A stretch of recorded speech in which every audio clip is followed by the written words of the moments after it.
I'm Bass. Before we dive in, got to remind you guys to like and subscribe everywhere you can find us. That'd be Facebook, Instagram, Twitter, and TikTok. We got full episodes on YouTube as well as DetroitSportsNation.com. And welcome to another installment of Small Business Friday. Today's spotlight is on Granny's Pound Cake. Granny's Pound Cake is all about the homemade taste and moistness. It's a soul food that brings back memories of what a pound cake tasted like growing up, with 3 delicious options of butter classic, butter lemon, and butter pecan. Visit Granny'sPoundCake.com. That's Granny's with an I-E, not a Y. That's Granny'sPoundCake.com. All right, Ryan. Yeah, right? When made right. Pound cake. I made one from I made one from scratch for my parents' anniversary when I was 15, something like that. It's the only time I ever did it. I don't even know if it was good or not. They might have lied and said it was, but I think I was 15 years old or something, so I don't know. There you go. All right, we got football, and more football. The Detroit Lions back at home hosting the Seattle Seahawks.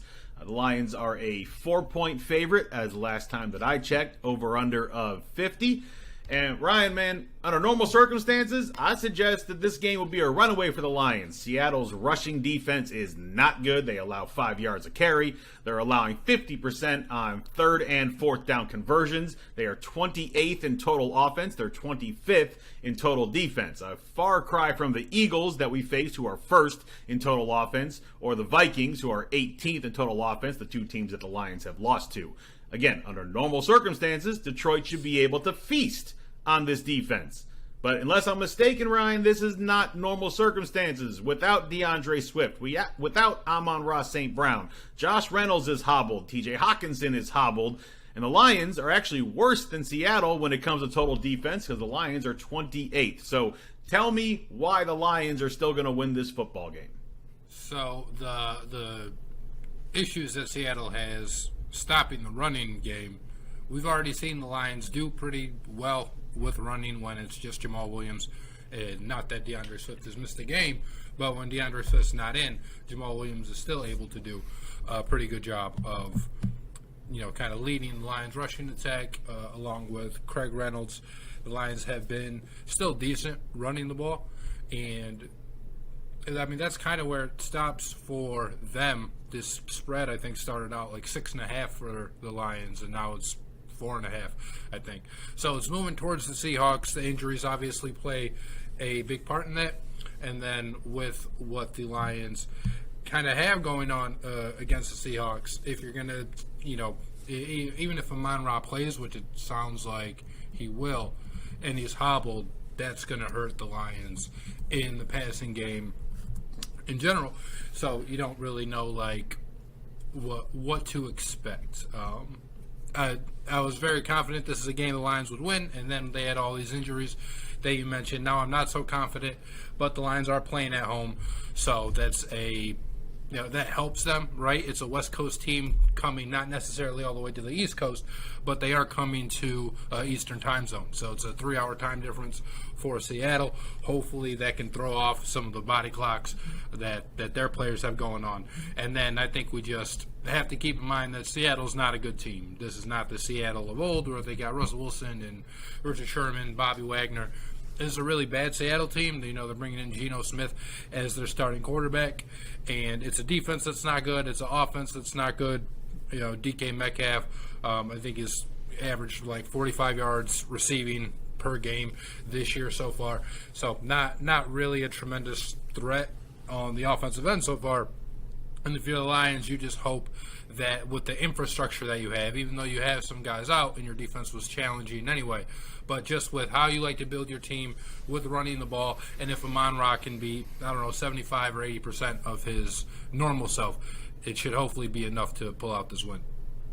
Yeah, and, I was looking through in fantasy, looking for guys to pick up because one of my teams is a little bit decimated, and DJ Chark is there, and they're talking about an ankle injury for him as well, and so it's well, geez, who's Jared Goff going to throw to if not even Chark's out there? I'm expecting Chark to play. I'm expecting Reynolds to play. Hopefully Amon-Ra plays as well. But if they're not 100%, they're affecting how they're running their routes, how quickly they're getting off the block, how much separation they are getting from the defensive backs, and it affects how you play and move the ball. And so if our weapons are all banged up, it just worries me with the Lions' ability to move the ball. We have an offense that has that ability when healthy, and Seattle's defense seems to allow that, and so there will be some, but it's not what we thought when we looked at the schedule, when the season kicked off, and we're like, well, this should be a win. Seattle, exactly like you said, no Russell Wilson, and they haven't been good with Russell Wilson over the last few years anyway. And yes, Geno Smith is a mobile quarterback. He can move around in the pocket. He can escape and get some yards. The Lions are going to have to keep him in the pocket to take advantage of that ability to stop the run. And if Geno escapes, obviously that hurts the Lions' defense. But it's not an all-world offense we're about to be facing with the Seattle Seahawks. And exactly like you said, with their big weapons through the air, Geno's not taking advantage of them the way that Russ would, so they're not cooking the same way with Tyler Lockett and DK Metcalf with Geno throwing the ball to them as they would be with Russell Wilson back there. So it's definitely possible. It's just all these injuries. It just seems like terrible luck to go along with everything else with the Lions to keep us from winning football games. Yeah, and I know I say this a lot if you followed Sports Carnage or even this podcast. But, when we look at the schedule and we see the Seahawks, and we're like, oh, that's a win. That's what the Seahawks are saying when they look at the schedule and see the Lions. You know what I mean? Mm-hmm. So, it should be a tough game. Kenneth Walker is back for the Seahawks, the old Michigan State running back. They do have Rashad Penny. They don't really have a good offensive line, but they have running backs who are skilled and who can hurt you. And they still do have DK Metcalf and Tyler Lockett. I know I gave you the stats on Metcalf earlier, just because he hasn't been impressive yet. It's only 3 games into the season, and we know this guy can still potentially be one of the best receivers in the NFL. And then with the Lions, going up against Jeff Okudah or going, against the secondary with Aurarie out, and now you're looking at a guy, maybe Melifonwu or Chase Lucas or just somebody else to come in and step up with Tracy Walker as well. So it'll be tough for the Lions for sure to win, and there's reasons that you can look at the Seahawks, or that the Seahawks can look at and think that they have matchups that they can expose as well. Yeah, and we'll get to those matchups in a second. Another stat and fact I want to throw out there for those who are looking for reasons to pick the Lions. Through 3 games so far this season, the Seahawks have scored 10 second-half points. They put nothing on the board against the Broncos in the second half of Week 1. They had 1 touchdown against the Niners in Week 2 and a field goal against Atlanta in Week 3. So it looks like at halftime, when the opposing team makes defensive adjustments, Seattle has not been able to take advantage of whatever they were able to do in the first half that was so successful, because it has not continued in the second half. So that's a bright spot for the Lions if that trend continues and Seattle is not scoring much at all after halftime. Obviously, that plays into the Lions ball game. So let's real quick, because there's been some I don't know if you want to call it beef, but there's been some slants thrown at each other between DK Metcalf and Jeff Okudah. Metcalf was talking about that Okudah is not a lockdown, that he's had help over the top with safeties, which is true. That's not he's not making things up, but he kind of threw a little shade towards Jeff Okudah, and I was trying to figure out, between Lockett and Metcalf, who would you rather have Okudah on? I'm wondering now, with what DK said, is that going to force the issue where they're going to put Okudah on Metcalf to try and shut him up? No, I think Okudah might just be on Metcalf because I think Metcalf is still better than TJ Lockett, but I don't think they're going to put him on because of some vendetta or grudge or something. It's not going to change the way that they play their defense. So, you got 2 different things there. Lockett, speedy, slot, all that. DK, big, strong, also fast.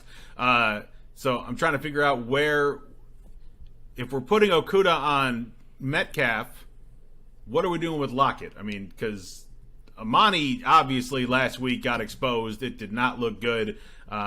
6 penalties and all that. It didn't look good for him. And now you're going to have him on Lockett. And Are you going to shade some help his way as well? I mean, these are the most dangerous weapons Seattle has, and we have to find a way to shut them down if the Lions are going to walk away 2-2.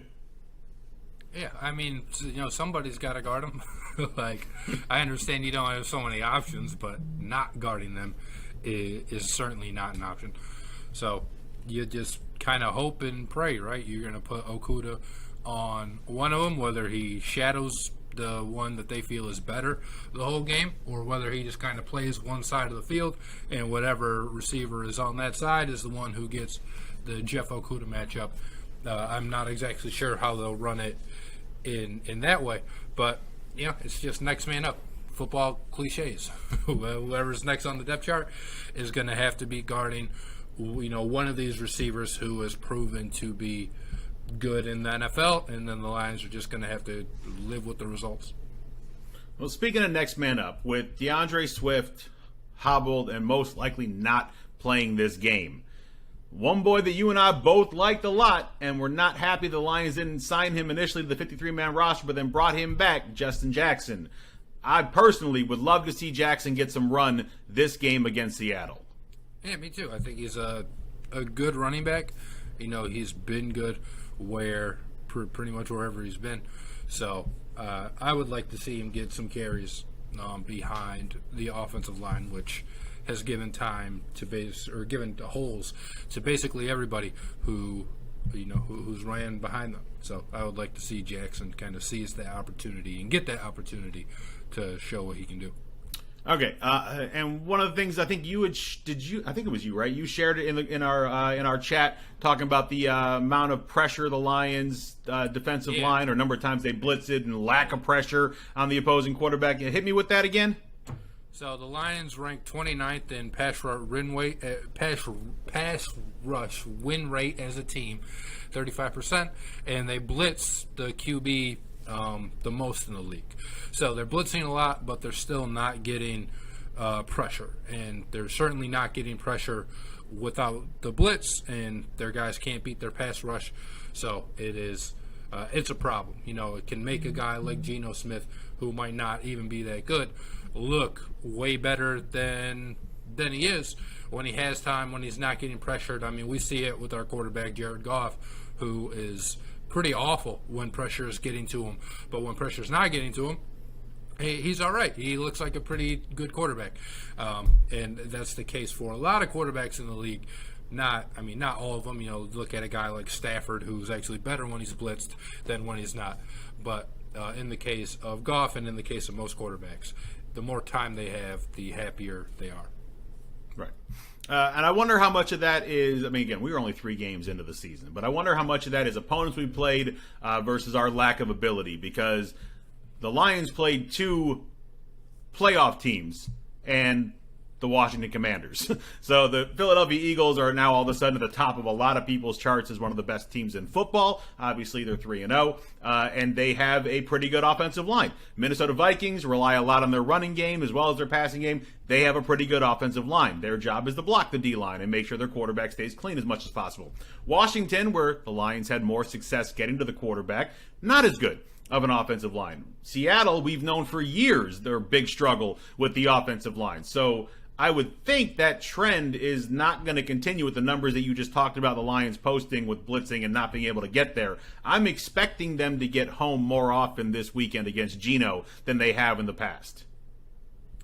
I would expect it too. You've even seen the one game where Aiden Hutchinson had 3 sacks in the first half, and then pretty much every other quarter that he's played, he's kind of been a ghost. So I would expect a much more effective Aiden Hutchinson this time around than we got like last week. And if you're the Lions, that's certainly going to be a welcome sign.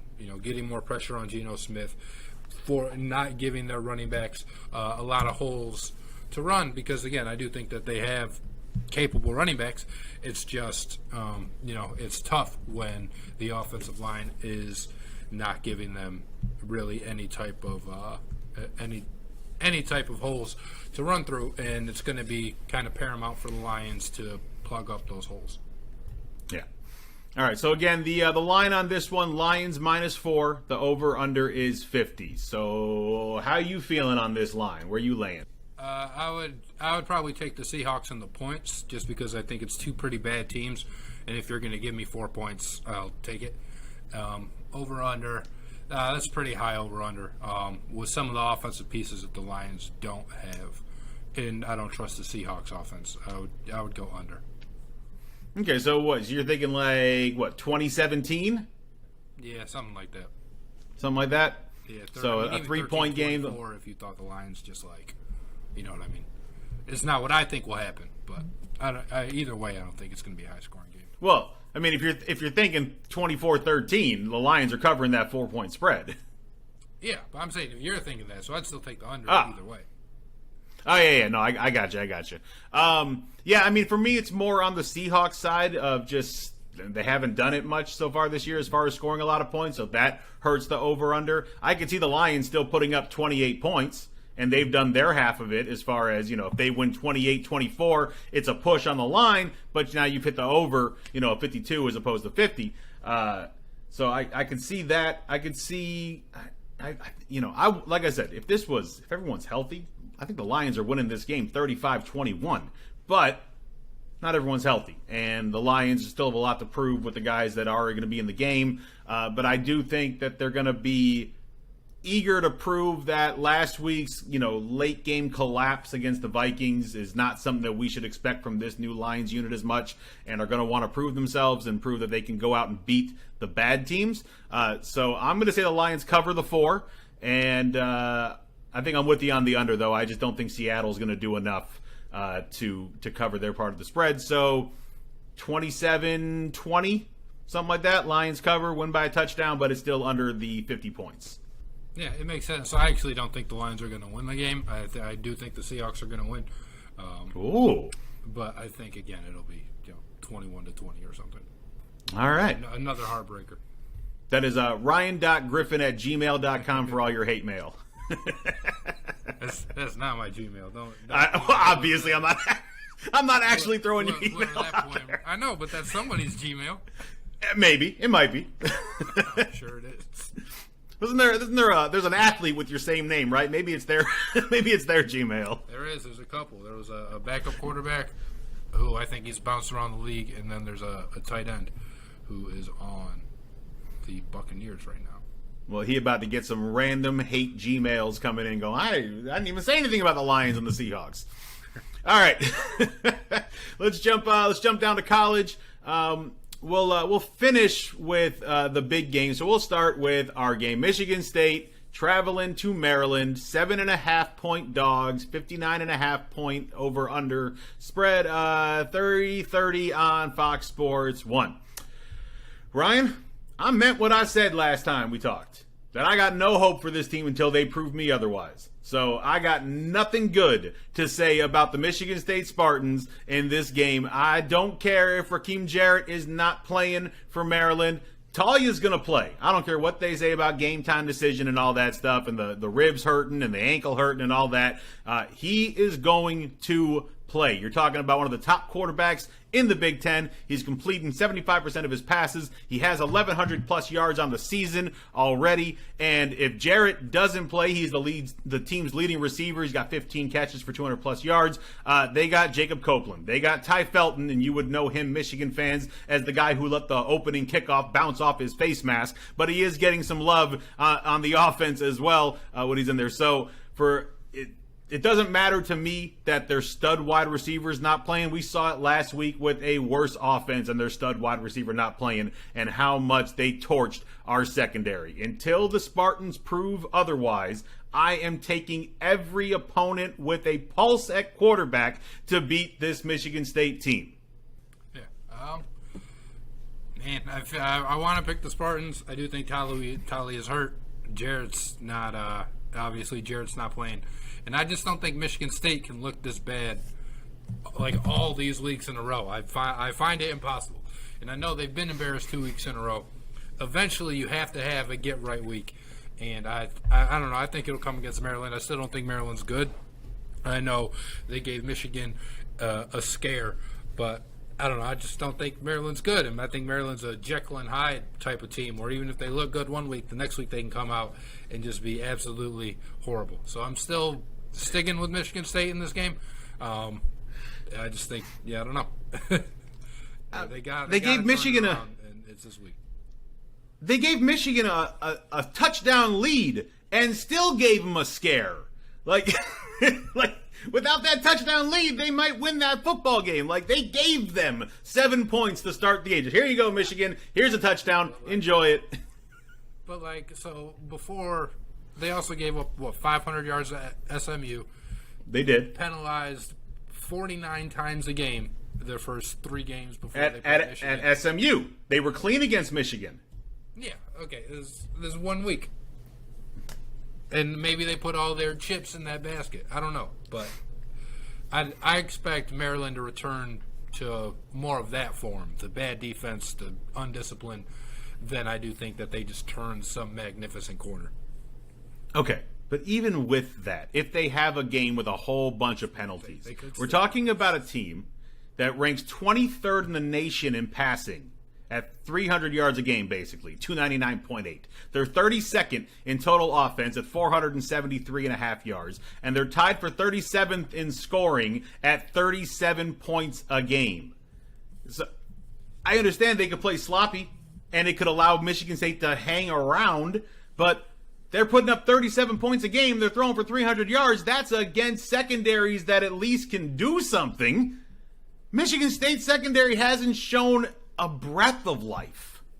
No, they haven't. And like I said, I think it just can't possibly be that bad another week. So, we talked about Maryland having their immaculate game against Michigan. They ended up losing, but it was a bunch of stuff that we saw from Maryland, and we were like, Maryland can't do that, and then they ended up doing it. I think you can see a similar type of game from Michigan State, and it's not even the secondary playing lights out or great. It's an interception. It's a stupid mistake from Maryland that cost Maryland more so than Michigan State making some amazing play. So the team was obviously embarrassed. They were embarrassed against Washington, and then they came back and had that performance that they had last week. I understand that. I think this is a team who's been bad for 2 straight weeks, right? They got embarrassed twice, ran off the field, especially last week. It was 34-0 or 27-0 before Michigan State scored some type of touchdown late. And you have to hear that. You have to hear that everybody is just now calling you garbage. Everyone's telling you what Maryland's going to do for you. Last week you were only, I think, a 4-point underdog. This week you're a whole touchdown. That's if that doesn't just piss them off, then I'm not that I have so much hope for this team now anyway. But if that just doesn't piss them off and make them play with fire under their asses that Maryland has never seen before, then I don't know what to do. Then it's just total give up, and you don't watch another game like the rest of the season.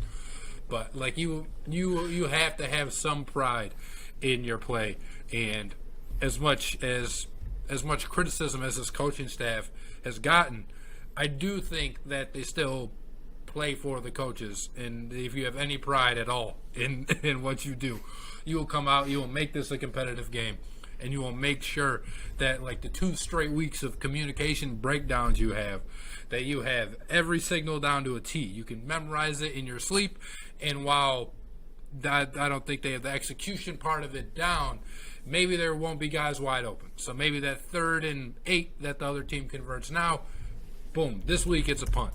And just having those add up, I think Michigan State will put on a better performance this week than they for sure did last week, but the last 2 weeks. And then you hope it's enough to win, because I don't think Maryland's very good. So let's give the benefit of the doubt then. Let's say that things do go Michigan State's way. How can they win this football game? There are a couple ways. Maryland's run defense is flawed, to say the least. They allowed SMU to rack up over 6 yards per carry. And y'all saw what Blake Corum did to the Terrapins last week. So, if Jalen Berger, Jarek Broussard, and the offensive line can get their act together, then MSU can control the clock and not give the Maryland offense as much time on the field. And as you said, Maryland can be sloppy. They have turnover issues. You're talking about, Talia, for all the great things he's done, he still has 4 picks already on the year. And there's been fumbles as well. And so there's ability there for Michigan State to take advantage of mistakes that Maryland makes. But after what I've seen the last 2 weeks, where we went from a defense that was leading the nation with 12 sacks through the first 2 games, we had one player, Jacoby Windman, who had 5.5 by himself through the first 2 games. I haven't heard Windman's name called in 2 weeks. I haven't heard a thing from that defensive line as far as getting any pressure. They have 0 sacks in the last 2 weeks. The offensive line all of a sudden can't run block to save their lives. And we need all of that to get fixed right now if Michigan State is going to go into College Park and beat Maryland. So it has to get fixed in the sense that it has to happen. But I don't think it has to get fixed in the sense like now you got to get 5 sacks again. Like there's got to be some happy medium between getting 7 sacks in game 1 and getting 0 sacks the last 2 games. And I don't know what kind of where that's going to be, but I don't think Michigan State is as bad as we've seen these last 2 weeks, and I don't I don't think they're as good as their preseason number 14 ranking, whatever they ended up being. Would have you believe I think they're probably somewhere in the middle, which is still like a mediocre football team. I just think Maryland is mediocre too, and to me, if you're gonna have 2 mediocre teams, I'm gonna take the one that you're saying here's the touchdown underdog, and I just take the points and kind of live with whatever that result is. For how Michigan State can win, I mean, on offense, I think some quicker passes would help. It seems like a lot of their passes take a long time to develop because they're looking for Reed or Colbin deep down the field. If you can get the ball out quicker, because both those guys are pretty good athletes, if you can just get the ball to them in space with room to work with, then maybe they can make something happen. But it'll put less pressure on Peyton Thorne, who has been pressured. Certainly these last 2 games has made some really bad decisions, a high number of interceptions, not just the last 2 games, but on the year as well. So I think just helping him out, helping the receivers get the ball quicker and get it more in space, more maybe more screen passes, but smart screens, because some of the screens that they run, on 3rd and 8, it's kind of infuriating to me. But just be smarter with the play call, make quicker decisions, try and dink and dunk their way down the field instead of trying to hit all these big humongous chunk plays, and try to beat people how people have been beating you, where it's kind of death by 1,000 cuts. They're not just going downfield every time. They're throwing it every time, but they're throwing it into the soft spots of the defense, which aren't, behind your corners. Sometimes it's been behind the corners, but a lot of times it's been in that middle of the field where nobody's there. Boom, here's a 7-yard pass, and now the yards after catch makes it a 16-yard gain. So maybe Michigan State just tries and steals some of that stuff, and then go along with your running game, which should be a little bit more balanced this week. And I think they can compete with Maryland more so than I think the spread in Vegas would suggest.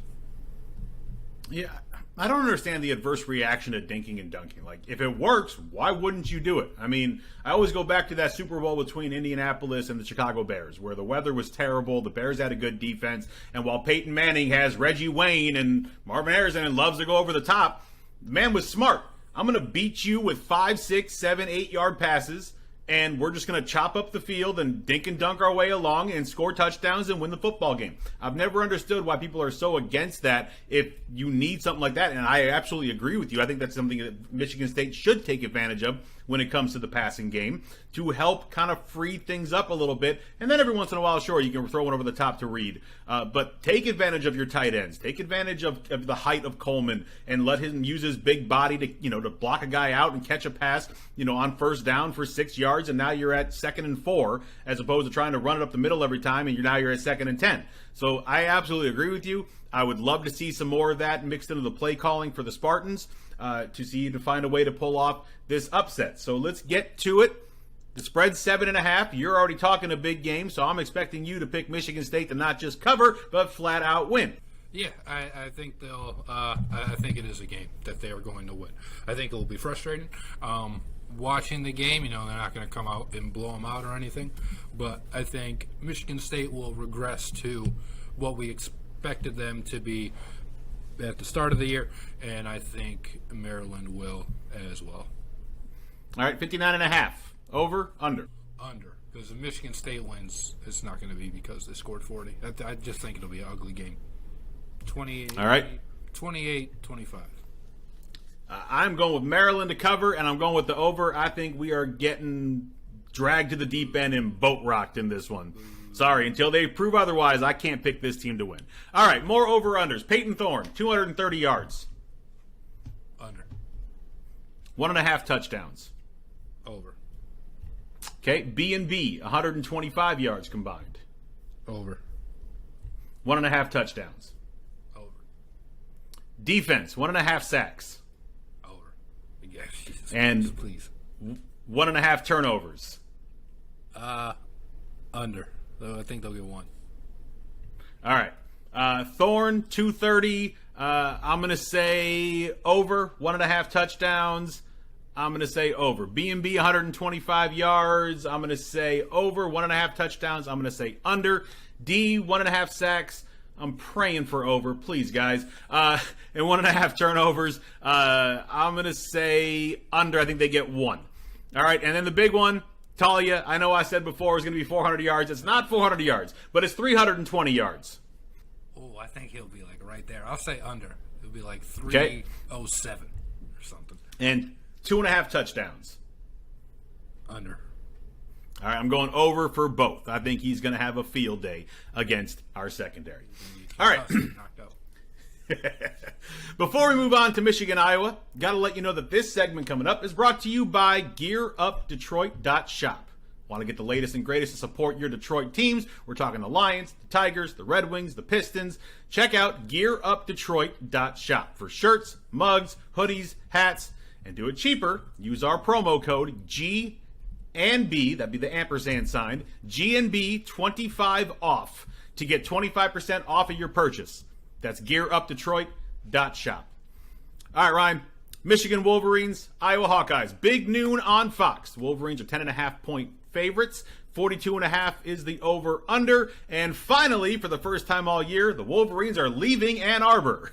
Hey, all right. Go on the road for once there, Wolverines. Way to join the rest of the college football world and not play every game at home. Michigan has lost 4 straight in Iowa City. Only one of those teams was a Jim Harbaugh coach team. That was back in 2016 when number 2 Michigan went to Iowa and lost 14-13. That 2016 team averaged 48 points a game going into that contest. This Michigan team is averaging 50. Iowa has won 5 of its last 6 against top 5 opponents at Kinnick. However, you and I and everyone else remembers the last time Michigan faced Iowa, it was in the Big Ten championship game last year, and they decimated them 42-3. How do you see this game going for Michigan and Iowa? So I don't expect Michigan to win 42-3, but I do expect Michigan to win the game. I think it'll be low scoring. I think it'll be kind of an ugly game to watch.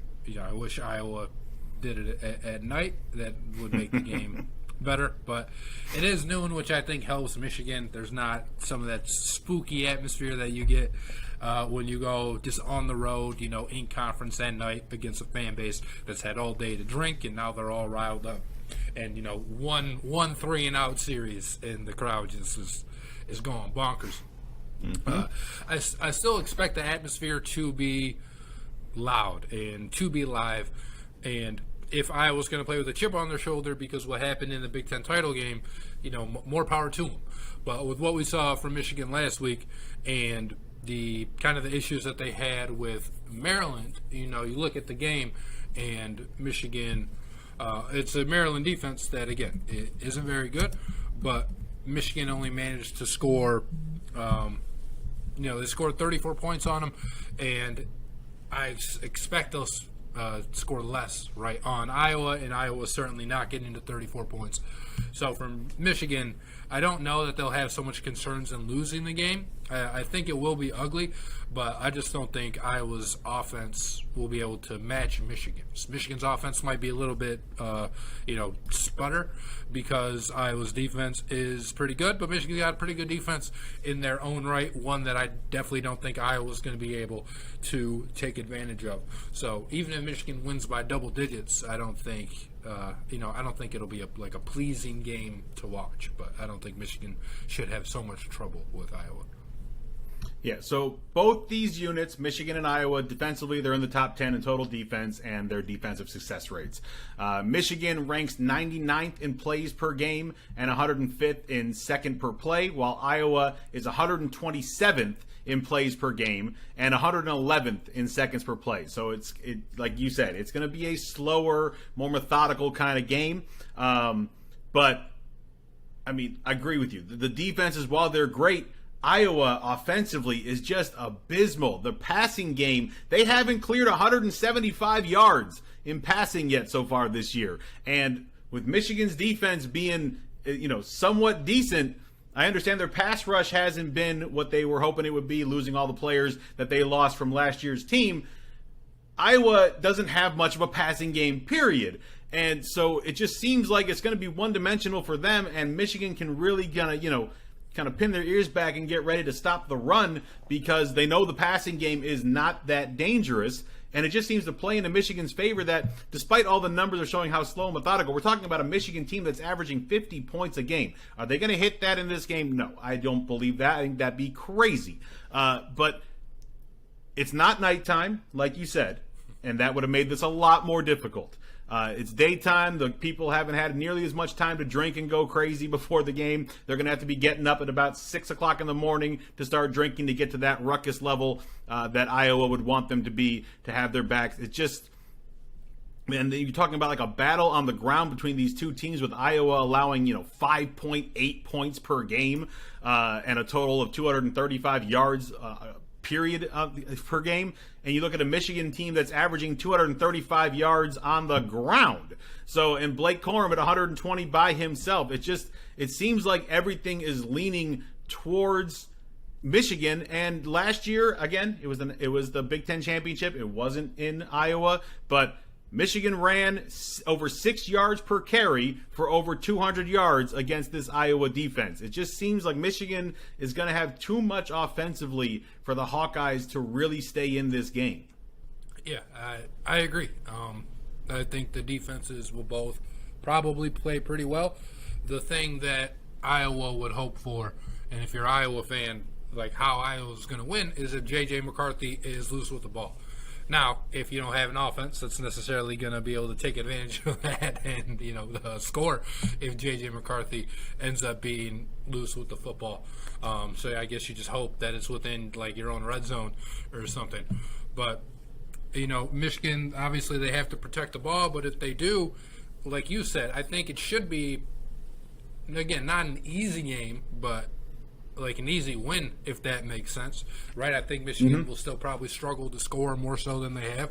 If they don't reach 26 points, I wouldn't be so surprised. You know what I mean? If they won the game 25-7 or something. But with Iowa, they just their offense isn't anywhere near where it needs to be, and I don't see how they are going to score on Michigan. Their defense already still has more points than what their offense does. As my cat makes a solar eclipse right here, walking past my light. They're going to struggle to score. And while Michigan might have a tougher time scoring, and they're not going to score 50, they're not. Overall, they're just not going to. They're not going to struggle to score like Iowa will. And I think that's really where the difference in the game comes in.